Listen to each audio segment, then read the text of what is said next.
You were thrown out of your creative writing program, and they told you not to come back. They did indeed. You reapplied 7 times. I did. And they lost your paperwork every time. Everyone knows that the 8th time is the charm. Are you going to reapply this year in hopes that you can finally become a decent writer? I'm having trouble getting a dorm room. Welcome to Between Two Perns. My name is Jackson Dickert, and I'm joined here by best-selling author of the Dresden Files, Jim Butcher. Wow, that was excellent. Couple of ground rules for the interview. You aren't allowed to tell the story about how you skipped class to read in the library. You aren't allowed to tell the story about your creative writing professor in Dresden. All right. You aren't allowed to tell the story of your Pokemon and Lost Roman Legion bet. Right. You are allowed to tell the story about how you were cursed by a witch doctor if it becomes relevant at some point. If anyone is interested in any of those stories, they can listen to them in literally any other interview you've done and get all of them at once. I keep telling them. Yeah. I mean, eventually, I figure if I tell them often enough, then everybody's going to believe them. So let's talk a bit about how you broke into the industry, because you never quite managed to break back into your creative writing class. That's true. I couldn't get there. You go by the moniker Longshot when you need a username online. That's true. You gave yourself the name in the early 90s when you decided that you'd become a published author. And then according to your website, only 3 in 1,000 who make such an attempt actually manage to become published. And of those, only 1 in 10 actually make enough money to call it a living. Yeah, it might be worse than that now. Well, actually, I think it might be better on one end and worse on the other. Sure. I think it's probably easier to get published these days because you can go right through Amazon if you really want to. But to actually make the money on it, I think that's getting more and more difficult. If 3 in 1,000 managed to get published, how many per 1,000 do you think got published because they were rejected by their agent and then subsequently decided to stalk them to a convention and demand representation like you did? I think we'd have to cross-reference it with like some kind of psychological survey to see how many psychopaths there are, per 1,000.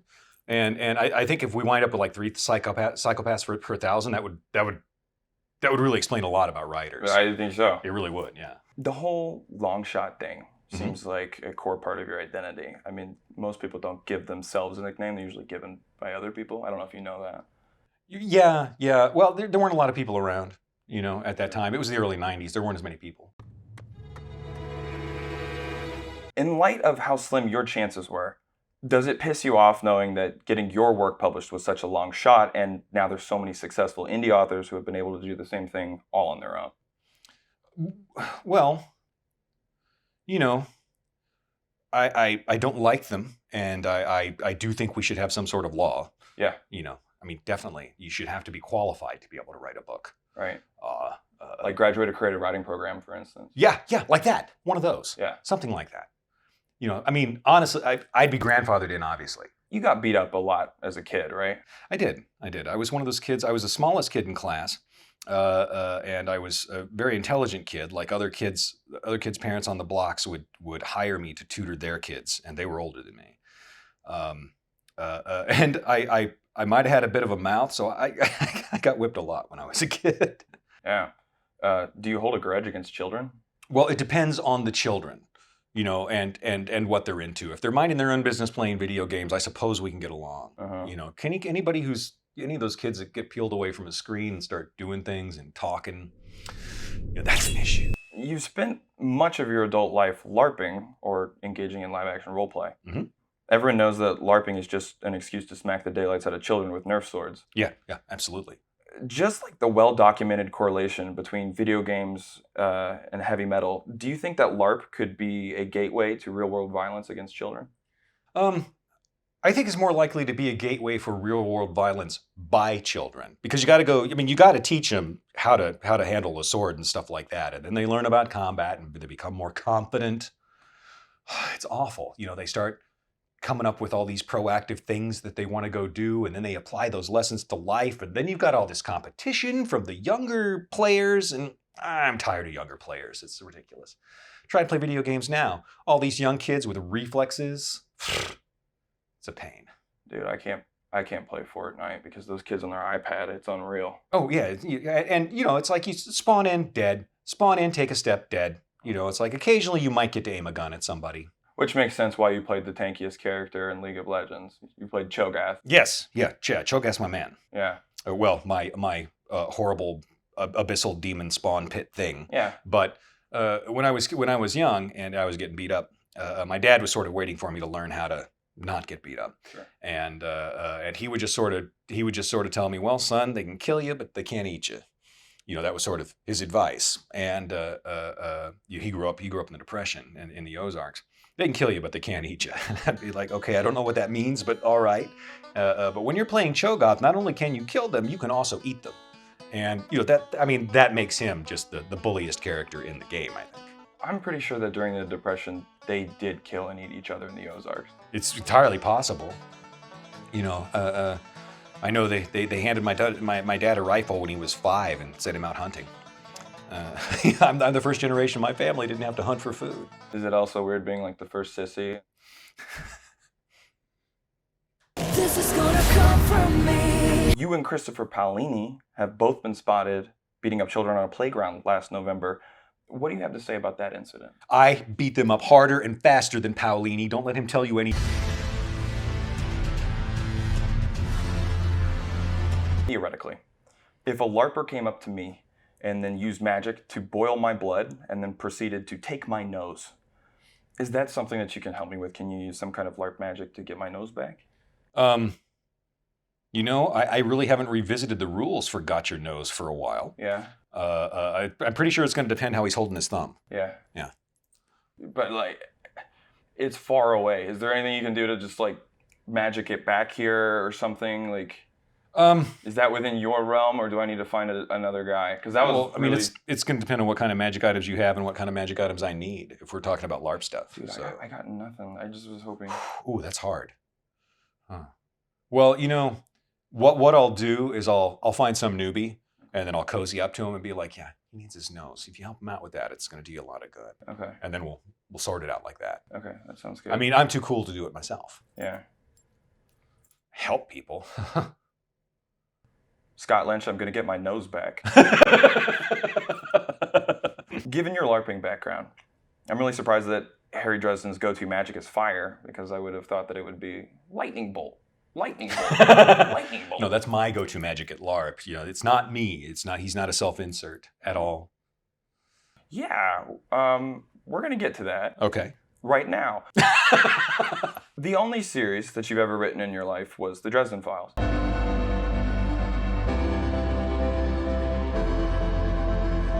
In a 2003 interview with Crescent Blues, you explained how you like playing loudmouth troublemakers when you LARP. So Harry Dresden's a self-insert, right? Oh, you know, more or less.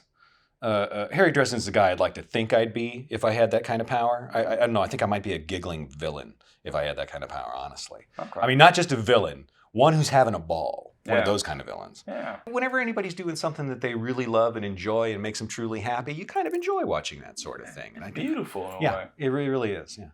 The first book's original name was Semi-Automagic, but you ended up changing it to Stormfront. First it was Semi-Automagic, and they didn't like that one. Oh. And then I changed it to Abracadaver. And they said, no, that sounds a bit too much like Terry Pratchett. And I'm like, oh, I don't want to be associated with him. No. And then we settled on Stormfront, which was like my third choice of title. I wanted something sillier. Originally, all the Dresden Files had pun names. So you changed the book title from something really cool to the name of a terrorist organization. Yeah, I did. Yeah. You're often criticized for Harry's chauvinist attitudes towards women. Spoiler alert for people who aren't a good ways into the series yet, but Harry ends up donning the mantle of the Winter Knight. Mm-hmm. Is this a world-building mistake? Because I thought you could only have one mantle at a time, yet Harry is simultaneously the Winter Knight as well as a constant White Knight towards all the women he encounters. Oh, that's true. Yeah, he does that. Well, I mean, Harry's real problem, I think, is that he just doesn't like himself very much. I think it's probably his main deal. Mm-hmm. You know, and because, he's not funny or anything like that. And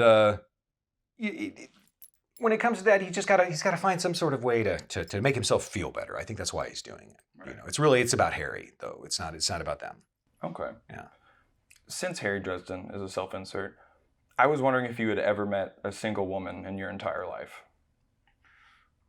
Maybe once, I think once I did. Yeah. But, I don't know. It's difficult to talk to girls. Yeah. You got to have more confidence than what I have. So, No, I do know. yeah. I really know. You've been under fire in the past for the way that women are portrayed in the Dresden Files on subreddits like r/menwritingwomen.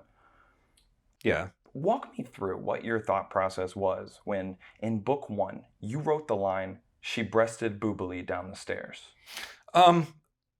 You know, I'm not going to have my artistic choices criticized by someone like you, or you, or you. Yeah, I'm gonna write that stuff. That's just what I'm gonna do. Did you get the third camera? Hey. You're slowly introducing this idea of a multiverse in the Dresden series with infinite realities with basically every version of Earth imaginable.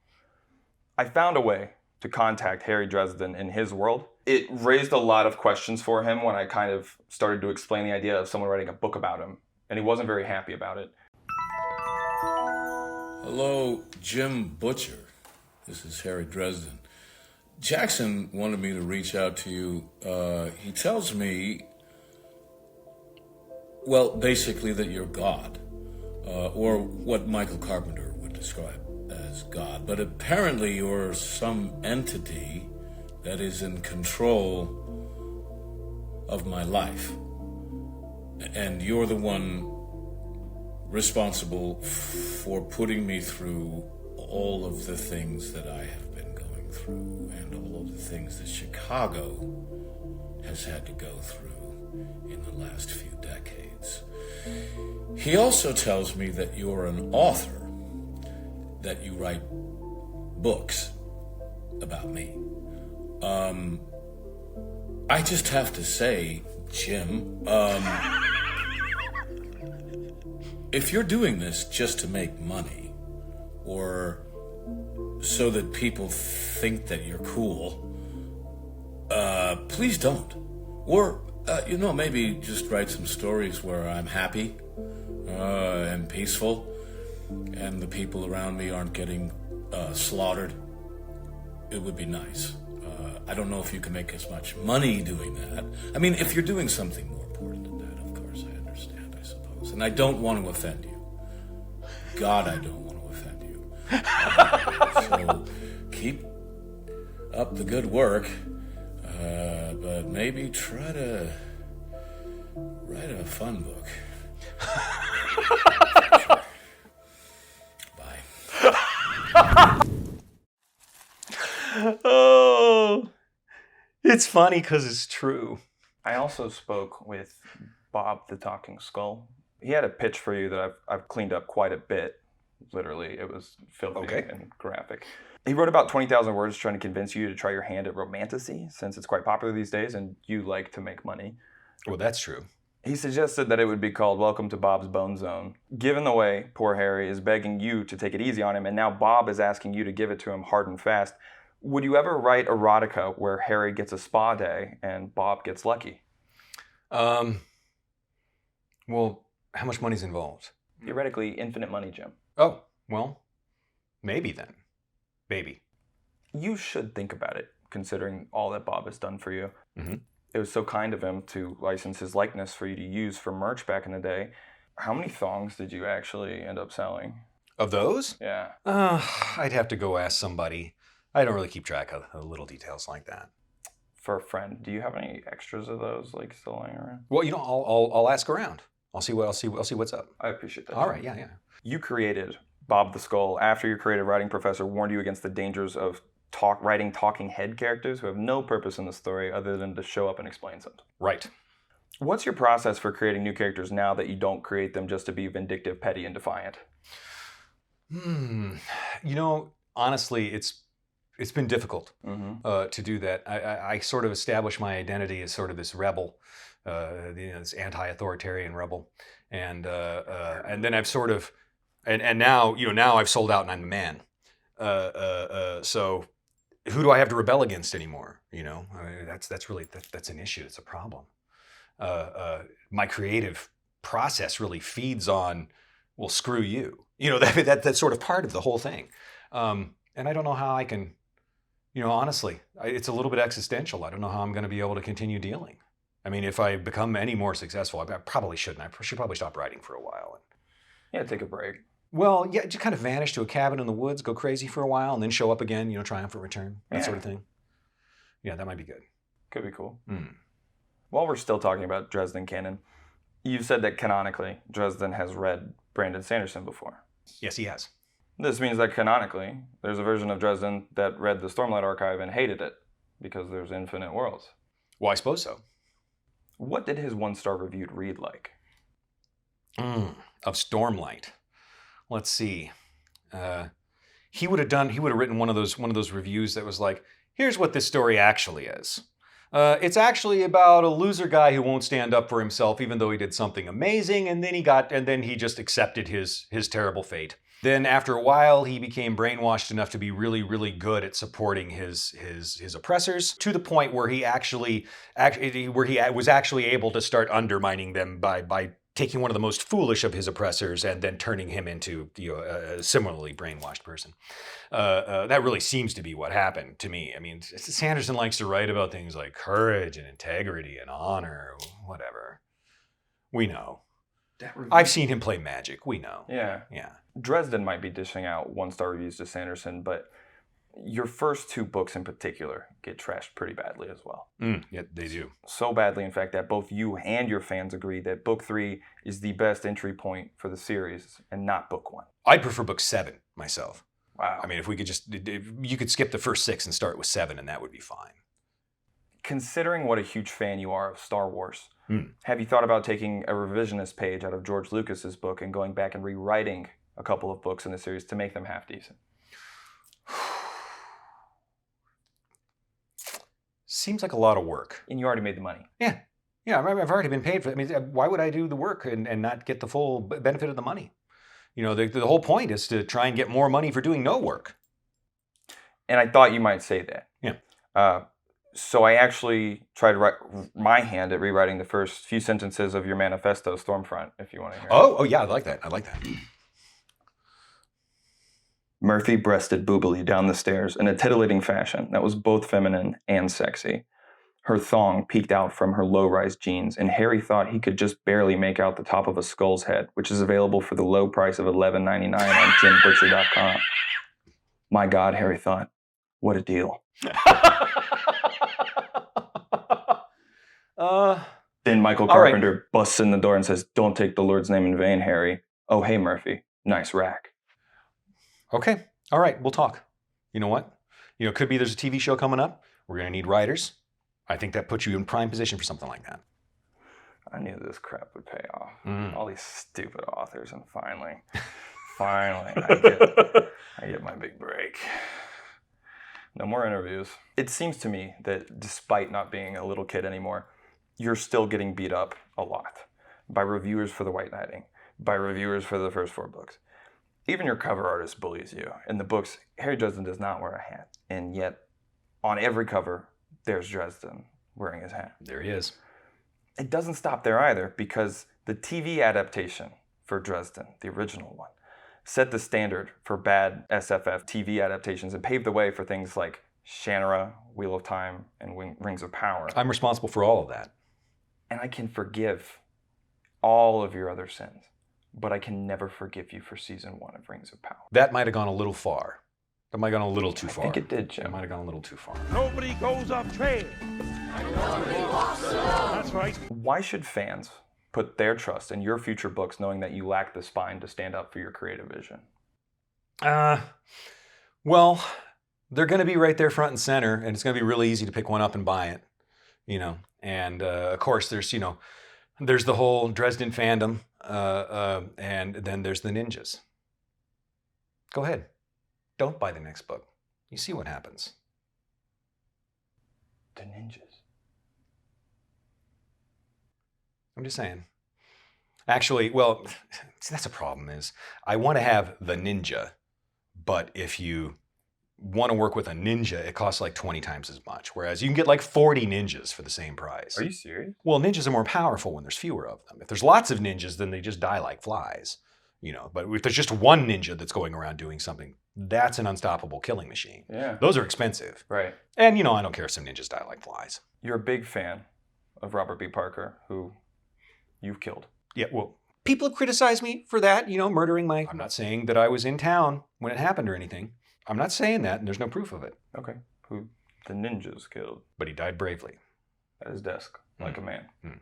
If Parker had come to you before his death and asked to read the trunk novels you wrote before Stormfront, would you let him?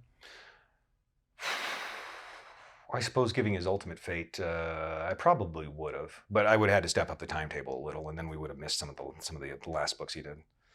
So you respect Robert B. Parker less than Osama bin Laden? How so? I wouldn't have made Osama bin Laden read those novels. They were awful at first. Excellent. That's good.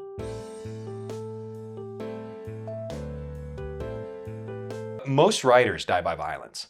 There's a lot of cover-up. There's a lot of, let's pretend he had a heart attack at his keyboard. Oh, he had a long battle with cancer. No, it's swords. There can be only one. They are actually somewhat educated in this. Terry Brooks has already admitted to committing murder on the show. Oh, tough old guy. Tough old guy. Would not cross.